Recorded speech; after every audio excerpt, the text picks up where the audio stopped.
सबको जय मसीह। आज हम पवित्र शास्त्र से आज के मनन के लिए इफिसियों को पुस्तक उसके अध्याय 6 पद 12 पढ़ेंगे।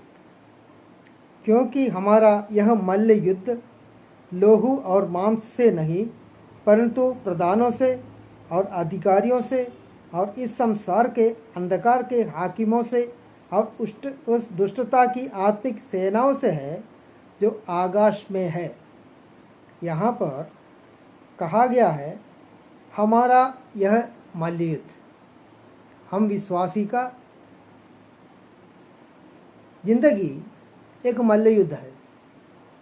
इस मल्ल युद्ध मांस और लोहू से नहीं है, खून और मांस से नहीं है।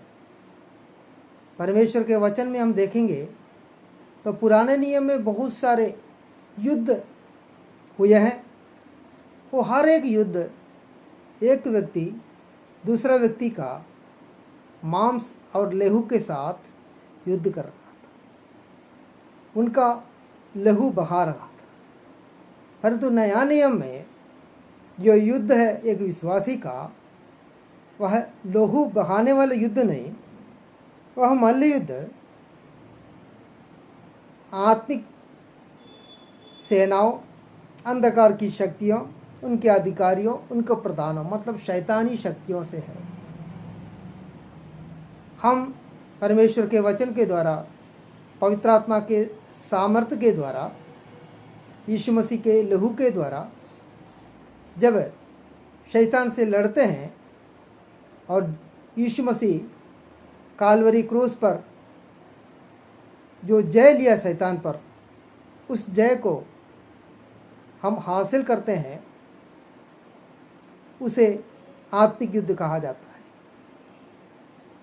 आत्मिक युद्ध को ज़्यादा समझने के लिए पुराने नियम को, युद्धों को समझना अच्छा रहता है। हम जब कुलिसियों को पुस्तक जब हम पढ़ते हैं, उसके 2 अध्याय इसका 15 पद, यीशु ने प्रधानताओं, अधिकारों को अपने ऊपर से उतार कर उनका खुल्लम खुल्ला तमाशा बनाया और क्रूस के कारण उन पर जय जयकार की ध्वनि सुनाई। यीशु मसीह काल्वरी क्रूस पर शैतान पर जय लिया है। परंतु हम यीशु मसीह जय ले लिया बोलकर अगर चुपचाप हाथ पर हाथ धरकर बैठे रहेंगे, पर यीशु मसीह लिया हुआ जय हमारे पास नहीं आएगा। क्योंकि हमें भी एक मल्ल युद्ध सौंपा गया है। शैतान का से लड़ने का एक अधिकार हमें सौंपा गया है। उस लड़ाई में यीशु मसीह जय लिया, उस विश्वास पर, वचन पर दृढ़ रहकर परमेश्वर के वचन के द्वारा, पवित्र आत्मा के सामर्थ्य के द्वारा, यीशु मसीह के लहू के द्वारा हम शैतान पर जय ले सकते हैं। हम उत्पत्ति के पुस्तक उसका 14 अध्याय, उसके 14 अध्याय के 14 पद में इस प्रकार से लिखा है, यह सुनकर कि उसका भतीजा बंधुआई में गया है, अब्राहम ने अपने 318 शिक्षित युद्ध कौशल में निपुण दासों को लेकर, जो उसके कुटुंब में उत्पन्न हुए थे, अस्त्र शस्त्र धारण करके दान तक उनका पीछा किया। अब्राहम ने सुना उसका भतीजा लोत को कुछ राजाओं आकर उन्हें गुलाम बनाकर लेकर गया है। जब गुलाम बनाकर लेकर गया, यह अब्राहम के कान तक पहुंचा तो अब्राहम ने हाथ पर हाथ धरकर बैठे नहीं रहा, क्योंकि वह युद्ध के लिए तैयार हो गया। जब वह युद्ध के लिए तैयार हुआ, तब उसने क्या किया, 318 शिक्षित, जब युद्ध के लिए, आत्मिक युद्ध के लिए कोई खड़ा रहता है, तैयार होता है, तो वचन का ज्ञान होना बहुत जरूरी है, वह शिक्षित होना जरूरी है। युद्ध कौशल में निपुण दासों को युद्ध में कौशल में निपुण होना चाहिए। हमें समझना है हम किस प्रकार से हमारे शत्रु शैतान को हरा सकते हैं, उस बात पर हमें निपुणता चाहिए। और तीसरा, अस्त्र शस्त्र धारण करके, और अस्त्र शस्त्र धारण करना चाहिए। शैतान से लड़ने के पहले हम परमेश्वर का अस्त्र शस्त्र को धारण करना जरूरी है।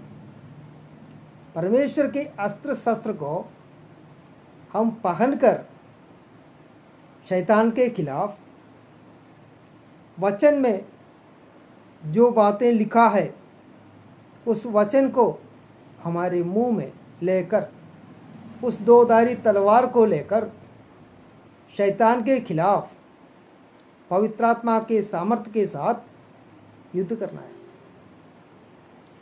जब ऐसे युद्ध करेंगे तब शैतान की युक्ति के सामने हम खड़े रह सकेंगे। इफिसियों की पुस्तक उसके 6वां अध्याय 10वां पद लिखा है, प्रभु में और उसकी शक्ति के प्रभाव में बलवंत बनो। हमें प्रभु में, यीशु में और उसके शक्ति के प्रभाव, सामर्थ्य में बलवंत बनना है, फिर युद्ध के लिए जाना है। हमें अस्त्र शस्त्र पहनना है और युद्ध कौशल में निपुण होना है। परमेश्वर के सारे हथियार बांध लो, और परमेश्वर के सारे हथियार को हम पकड़ लेना आवश्यक है। तुम शैतान की युक्तियों के सामने खड़े रह सको। हम शैतान की युक्तियों के सामने से भागने के लिए नहीं, अगर खड़ा रहना है तो शिक्षित, युद्ध कौशल में निपुण और अस्त्र शस्त्र पहने हुए एक विश्वासी बनकर शैतान से लड़ना है, क्योंकि एक आत्मिक युद्ध है, शारीरिक युद्ध नहीं है। और अब्राहम ने क्या किया, उसके कुटुंब में उत्पन्न हुए थे उनको लेकर गया। हम शैतान से युद्ध लड़ने के पहले परमेश्वर के कुटुंब में, यीशु मसीह के कुटुंब में जन्म लेना जरूरी है। यीशु मसीह के वचन में विश्वास करके उसके वचन के द्वारा हमें एक नया जन्म लेना बहुत ज़रूरी है। एक मन फिराव होकर उसके कुटुंब की ओर होना जरूरी है, क्योंकि हम परमेश्वर के राज्य में खड़े होकर ही शैतानी राज्य को हरा सकते हैं। जब तक हम यीशु मसीह के कुटुंब के सदस्य नहीं बनेंगे, तब तक हम शैतानी राज्य में खड़े रहते होंगे तो उनके सदस्य होंगे। इसलिए हमारा पहला काम है कि हम परमेश्वर के घर के सदस्य बने।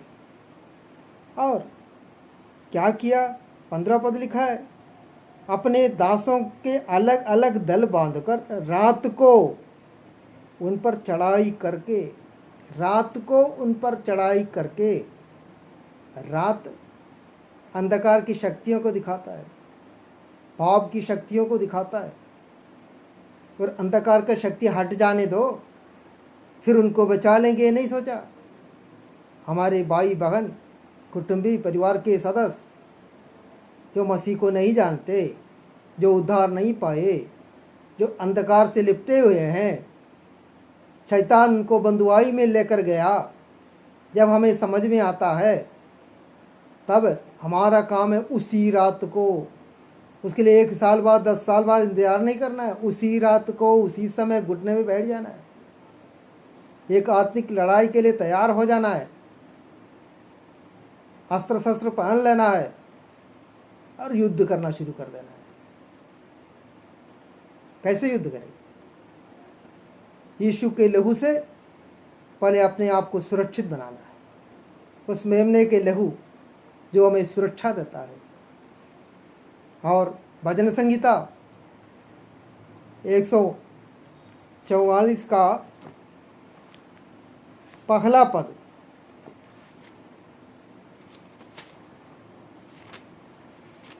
भजन संहिता 144 का पहला पद, वहाँ लिखा है, धन्य है यहोवा जो मेरी चट्टान है, वह मेरे हाथों को लड़ने और मेरे अंगुलियों को युद्ध करने के लिए तैयार करता है। परमेश्वर से एक तैयारी हमें लेना है, क्योंकि प्रभु में बलवंत होने के लिए लिखा है, प्रभु में और उसके सामर्थ्य में बलवंत होना है। पवित्र आत्मा का सामर्थ्य हमें मांगना है। परमेश्वर के करीब खड़े होकर हमें एक नया अभिषेक मांगना है, उसके लिए योग्यता देने के लिए प्रार्थना करना है। तो परमेश्वर की पवित्रता जो हमें पवित्र करता है, जो उसका लहू है, जो उसका वचन है, उससे हम पवित्र बनकर उसके सम्मुख खड़े होंगे। कहाँ खड़े होंगे? यहोवा जो मेरी चट्टान है, कहना है यीशु तू मेरा चट्टान बन, मेरे पैरों को तू जो चट्टान है उस पर खड़ा कर कि मैं फिसले नहीं। अगर फिसल जाऊं तो फिर मैं युद्ध कैसे लड़ूंगा? तू जो चट्टान है उस पर मुझे खड़ा करेगा, खड़ा रखेगा, तो मेरा पैर कभी फिसलेगा नहीं। यही नहीं, वह मेरे हाथों को लड़ने, हमें लड़ने का सामर्थ्य वो देता है, और मेरे उंगलियों से युद्ध करने के लिए तैयार करता है। उंगलियों से युद्ध कैसे करेगा? क्योंकि ये शारीरिक युद्ध नहीं है। हम शैतानी शक्तियों के ओर परमेश्वर से बलवंत होकर, प्रभु में और उसके सामर्थ्य में बलवंत होकर एक उंगली भी दिखा देंगे तो शैतान वहाँ से भाग जाएगा। क्योंकि परमेश्वर के वचन कहता है कि हम खड़े कहाँ हैं? यीशु में, उस चट्टान में खड़े हैं होने के कारण, परमेश्वर के सामर्थ्य हम में होने के कारण हम नहीं लड़ रहे हैं। हमारा लड़ाई यहोवा लड़ता है। अब्राहम शिक्षित लोगों को लेकर गया। शैतान जब यीशु मसीह का परीक्षा ले रहा था तो यीशु मसीह वचन बोलकर शैतान को डांटा। हमें वचन में शिक्षित होना जरूरी है। शैतान के ऊपर वचन के द्वारा हमें प्रबल होना है, उसको डांटना है। क्योंकि प्रार्थना दो भागों में बटा गया है। पहला परमेश्वर से हम याचना करते हैं, दूसरा अंधकार के शक्तियों पर जो यीशु मसीह हमें अधिकार दिया है, अधिकार के द्वारा हमें उसे डांटते हैं, बलवान को बांधते हैं। दो हमसे चुरा के ले गया है। चोर चोरी करने के लिए आता है, शैतान चोरी करने के लिए आता है, लूटने के लिए आता है, बंधुआई में लेकर जाने के लिए आता है, जैसे लोत को लेकर गया था। अब्राहम ये समझता था। तो चोरी करने वाले शैतान को जब हम बांध देंगे यीशु के लहू से, जब उसको बांध देंगे, परमेश्वर के वचन से उसे बांध देंगे, यीशु के नाम से उसे बांध देंगे, तब जो भी चुरा के लेकर गया है उसे हम लूट सकते हैं। फिर शैतान हमारा कुछ नहीं लूटेगा। जो हमसे लेके गया सब यीशु मसीह के नाम से बोलना है, मैं उठा रहा हूँ, क्योंकि मैं परमेश्वर के राज्य में हूँ। परमेश्वर के राज्य में होने के कारण मुझे अधिकार है, जो भी तू लूट के ले गया सब वापस लेने का, सब खुद उठा लेना है, यीशु मसीह के नाम से उठाना है। जब युद्ध करने के लिए अब्राहम गया और उसने उनका दान तक पीछा किया, 14 पद और में लिखा गया है, अस्त्र शस्त्र धारण करके दान तक उनका पीछा किया। ये दान के बारे में हमें थोड़ा समझना जरूरी है। उत्पत्ति के पुस्तक उसके अध्याय 49 और पद 17 में लिखा गया है, उत्पत्ति के पुस्तक उसके 49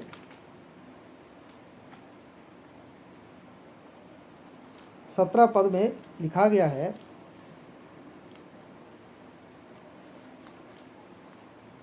दान मार्ग में एक सांप और रास्ते में का एक नाग होगा, जो घोड़े की नली को डसता है, जिससे उसका सवार पछाड़ खाकर गिर जाता है। घोड़े में युद्ध करने के लिए जो भी जाता है, वो दान मार्ग में एक सांप है और रास्ते में एक नाग है। ये शैतान को दिखाता है। शैतान जहाँ पर है वहाँ तक हमें उसे पीछा करना है, उसको भगाना है, क्योंकि सांप से लेकर बिच्छुओं तक हर एक सामर्थ्य को रौंदने का, उसको ख़त्म करने का, उसको निष्क्रिय करने का अधिकार हमें दिया गया है। वो हमें कुछ हानि नहीं करेगा, लिखा है। दुश्मन का बनाया हुआ कोई भी हथियार हम पर सफल नहीं होगा। इसलिए सफलता हमारा है, विजय हमारा है, क्योंकि हम यीशु मसीह के परिवार के सदस्य हैं, शिक्षित है, युद्ध कौशल में निपुण है, अस्त्र शस्त्र पहने और रात को ही उस पर चढ़ाई कर रहा है। वो हम पर चढ़ाई नहीं कर रहा है, उसको पहले ही हमें उस पर चढ़ाई करना है और दान तक उसका पीछा किया। जब ऐसा पीछा करेंगे तब हमें क्या मिलेगा? अब्राहम 16 पद में लिखा है, वह सारे धन को, अपने भतीजे लूत को, उसके धन को और स्त्रियों को और सब बंधुओं को लौटा ले आया। जब अस्त्र शस्त्र पहनकर एक आत्मिक युद्ध में हम बैठ जाते हैं, जो शैतान जो भी व्यक्तियों को अपने वश में किया हुआ है, अपने बंधुआई में किया हुआ है, उसको हम आज़ाद कर पाएंगे, क्योंकि जहाँ आत्मा है वहाँ आज़ादी है। हम परमेश्वर के आत्मा के सामर्थ्य के साथ जाने के कारण हमारे साथ आत्मा है, परमेश्वर की आत्मा है। तो हम जहाँ जाएंगे, जहाँ पैर रखेंगे, जहाँ उंगली दिखाएंगे, जहाँ वचन से डांटेंगे, वहाँ पर हमारी ही जीत होगी, सब हमें वापस मिलेगा। जब हम आत्मिक युद्ध लड़ते हैं या चंगाई के लिए प्रार्थना करके शैतान को निकालते हैं, अंधकार शक्तियों पर जय लेते हैं, उसके बाद हम चुपचाप नहीं बैठना है।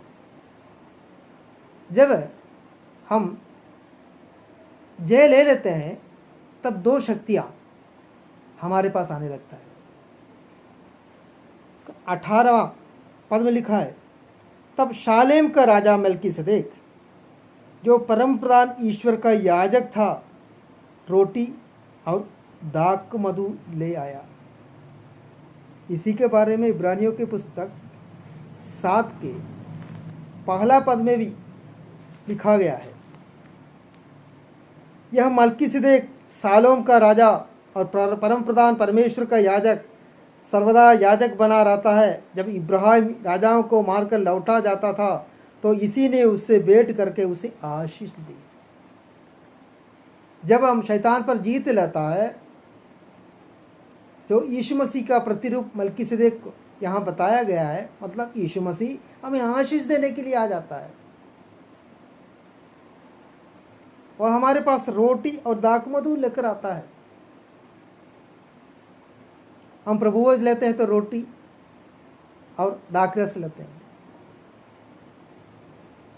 यह यीशु मसीह का शरीर और खून को दिखाता है। उनका शरीर हमारे लिए मारा गया, पीटा गया, चोटें खाया, लहू हमारे लिए बहाया गया। वह यीशु हमारे पास आता है और बोलता है, देखो मेरे शरीर में चोट का होने के कारण, मेरा लहू बहने के कारण आज जो तू जीत भी पाया है, इसके लिए मैं तुझे आशीष देता हूँ। और इसके बाद क्या होता है, 21वें पद में लिखा है, तब सादोम के राजा अब्राहम से कहा, मतलब एक मलकीसेदेक आता है, प्रभु आता है, और दूसरा सादोम जो शैतान का प्रतिरूप है वो भी आता है। और उसका कहना क्या है, प्राणियों को तो मुझे दे और धन को अपने पास रख। प्राणियों को मतलब जो व्यक्ति युद्ध के लिए गया था, जो व्यक्ति उस युद्ध में शैतान से जीत लिया था, राजाओं को हराया था, उसे मुझे दे दे। क्योंकि शैतान जानता है अगर इस युद्ध करने वाले लोग अगर शैतान के हाथ में आ जाएंगे तो फिर वो युद्ध नहीं करेगा, प्रार्थना में लड़ाई नहीं करेगा, प्रार्थना में बैठेगा नहीं। इसलिए बोल रहे हैं, इस प्रार्थना करने वाले, इस मल्लयुद्ध करने वाले मुझे दे दे। और क्या, धन को अपने पास रख ले, धन मुझे नहीं चाहिए। यीशु मसीह से भी शैतान यही बोला, एक बार मुझे नमस्कार कर ले, सारे दुनिया का संपत्ति अधिकार मैं तुझे दूंगा। तो हमें आत्मिक युद्ध में ये बात याद रखना है कि हम युद्ध जीत लेते हैं तो चुपचाप नहीं रहना है, फिर इंतज़ार करना है। एक तो प्रभु हमारे पास आकर आशीष देगा, दूसरा शैतान हमारा प्रार्थना जीवन को बंद करने का कोशिश करेगा। जो शिक्षित है, जो युद्ध कौशल में निपुण है, जो यीशु मसीह के कुटुंबी है, उनको छीनने का कोशिश करेगा। उन्हें उसे देना नहीं, अब्राहम ने उनको दिया नहीं, अपने पास ही रखा। अपने प्रार्थना जीवन को आगे बढ़ाना है, आत्मिक लड़ाई को आगे बढ़ाना है और इस जीत को हमारे ज़िंदगी में बरकरार रखना है। प्रभु इस वचन के द्वारा हमें आशीष दे।